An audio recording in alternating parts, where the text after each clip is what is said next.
Chapter 12.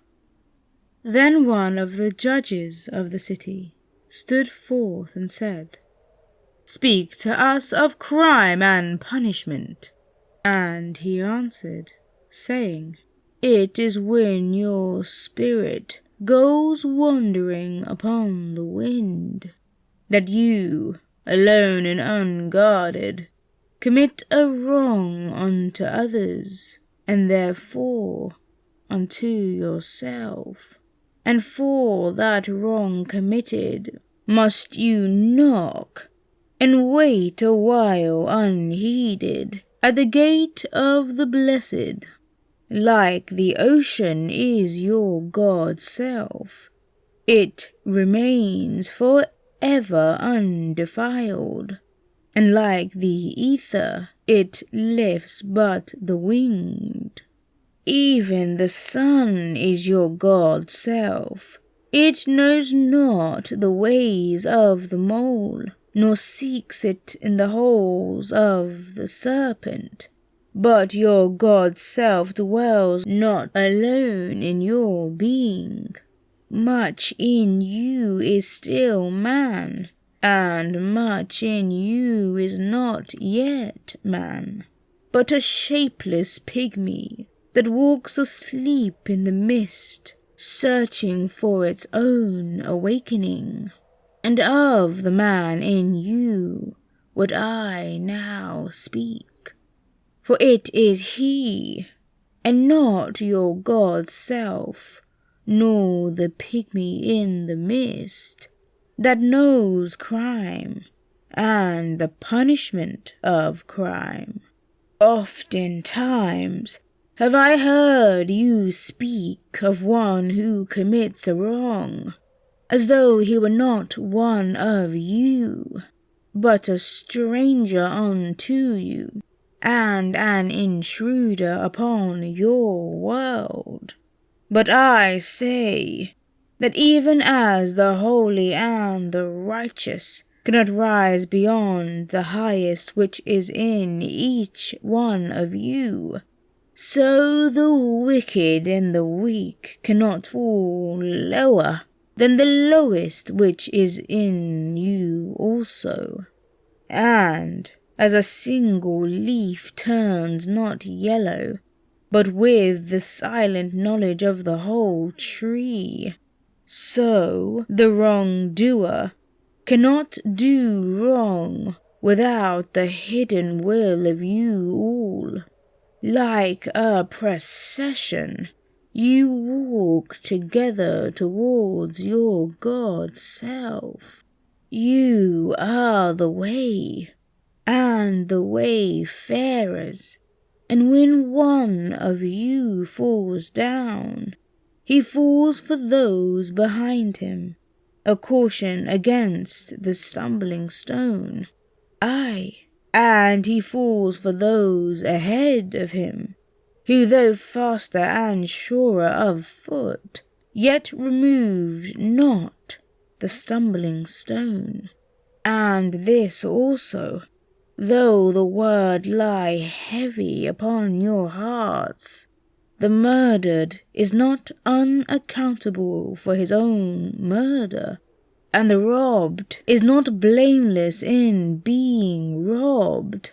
The righteous is not innocent of the deeds of the wicked, and the white-handed is not clean in the doings of the felon.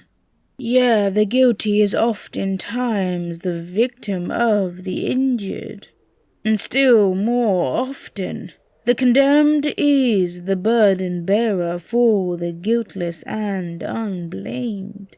You cannot separate the just from the unjust, and the good from the wicked, for they stand together before the face of the sun, even as the black thread and the white are woven together.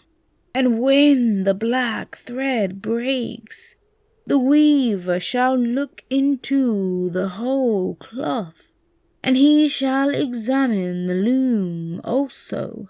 If any of you would bring to judgment the unfaithful wife, let him also weigh the heart of her husband in scales, and measure his soul with measurements. And let him who would lash the offender look unto the spirit of the offended.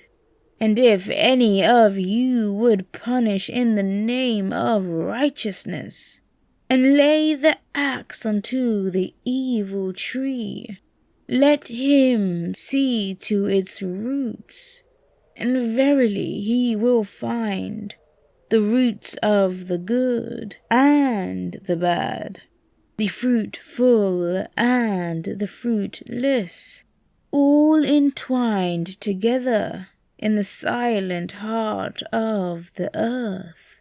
And you judges who would be just, what judgment pronounce you upon him who, though honest in the flesh, yet is a thief in spirit?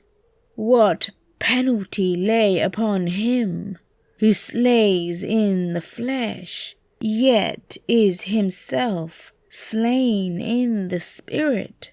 And how prosecute you him who in action is a deceiver and an oppressor, yet who also is aggrieved and outraged? And how shall you punish those whose remorse is already greater than their misdeeds? Is not remorse the justice which is administered by that very law which you would fain serve? Yet you cannot lay remorse upon the innocent, nor lift it from the heart of the guilty. Unbidden shall it call in the night, that men may wake and gaze upon themselves. And you who would understand justice, how shall you, unless you look upon all deeds in the fullness of light? Only then shall you know that the erect and the fallen are but one man, standing in twilight between the night of his pygmy self and the day of his God self, and that the cornerstone of the temple is not higher than the lowest stone in its foundation.